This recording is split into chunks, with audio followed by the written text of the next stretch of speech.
Hi everyone, welcome back to my channel, or welcome if you're new. In today's video we are going to be learning the Tunisian crochet knit stitch.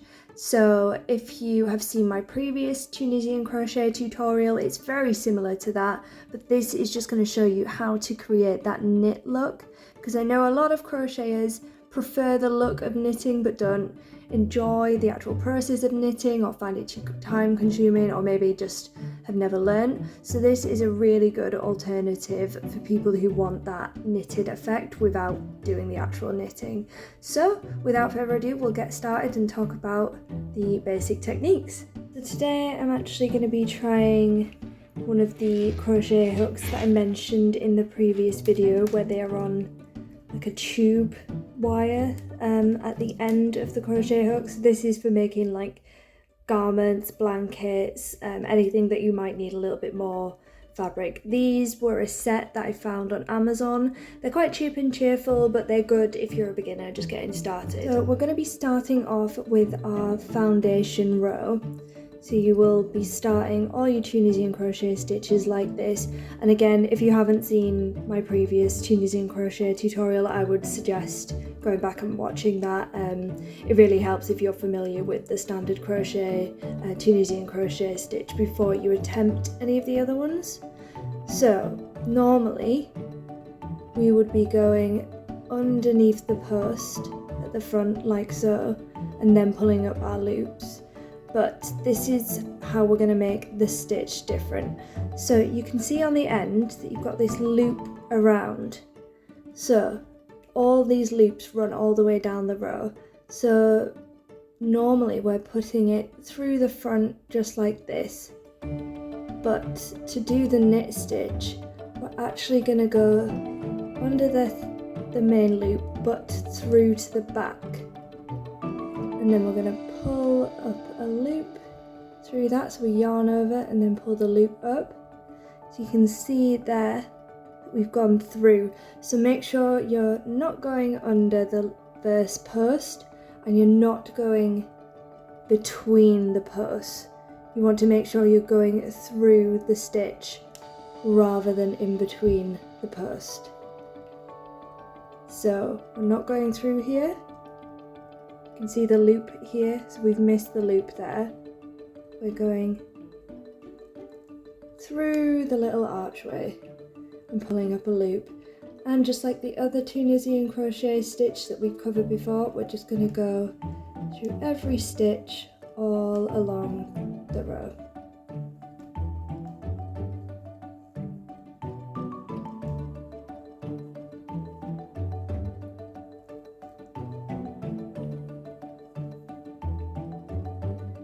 And then, as before, with our other stitch, we finish off in the same way. We go through both loops at the end, and then you're pulling up that final loop. So here we are. So far it does look similar to our other one, but you'll start to see, once you get a bit more length, you'll start to see those V-shapes starting. So we're finishing the second pass the way we would normally. So you yarn over and pull through the first loop, then yarn over and pull through 2 loops at a time all the way along. So the only difference is where you are placing your hook through on the first pass. The foundation is the same, the second pass is the same.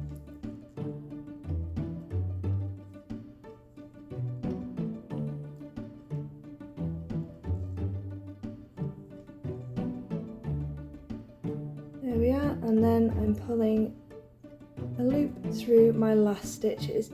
So it's difficult to see at the start the knit stitch, but you can kind of see the way these loops are forming, but you'll start to see it once you have a few more rows.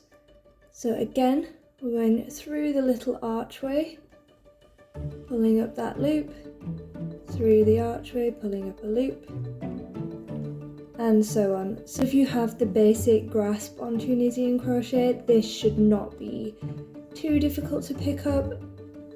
If you're struggling to find the little archways, it could be because your tension is too tight, so maybe try just getting used to Tunisian crochet a bit more, or just loosening up your grip on the yarn, maybe try using a larger hook. I will show you now an example using a hook that is larger than the yarn so that I can better show you these little archways.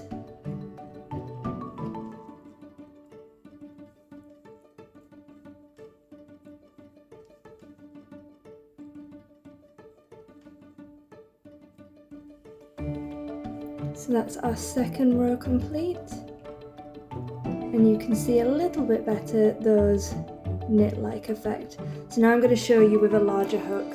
Here is my foundation chain again, but this time I'm using the same gauge of yarn but a slightly thicker hook. So before I was using a 4, now I'm using a 5. I'm going to try show you these archways a little bit better. So you can see there, this is where we're going through. So this is the gap between, and this is the archway. If you have any questions, feel free to let me know in the comments. Going through there, and then through the next one, yarn over and pull up my loop. Here's my archway, straight through there and pull up a loop. So you can kind of see it's similar to going through the post, but you're doing that but pivoting to go backwards, so you go all the way through. So you still are going under the post, but you're actually pushing back as well. So if that helps you get to grips with that, under the loop, then push it through. That's just if you're struggling to find the archway, that's not a necessary motion. You can see that one quite clearly there. There we are.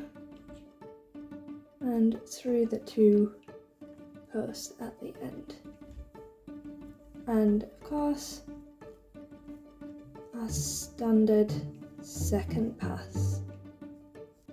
So hopefully if you were struggling to see, that's helped you a little bit there, and we'll go back to our normal hook now so you can see how it looks with a bit more length.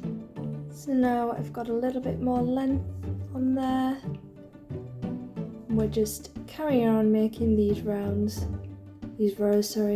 I do find it kind of gets a little bit smoother once you're working with more fabric. It's easier to kind of just go with the flow with those little archways. It's usually just tricky to get the end, and then you're sorted. One thing I'll say about these hooks that I'm trying, I've found that they do get easier to work with the more fabric you have.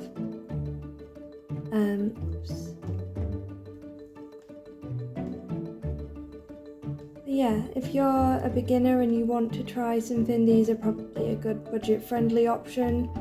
But if you're more advanced and prefer something higher quality, you might not like these as much. So here's how my little swatch has turned out so far. So you can see how just one small alteration to the making process has made a really big difference to the texture. You can make lots of things with this.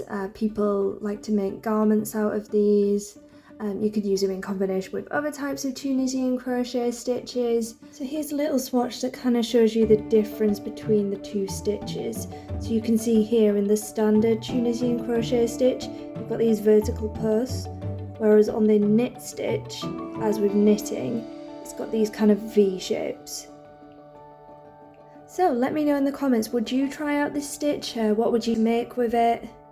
And yeah, don't forget to like and subscribe, it really helps me out, and as always, I'll see you in the next video.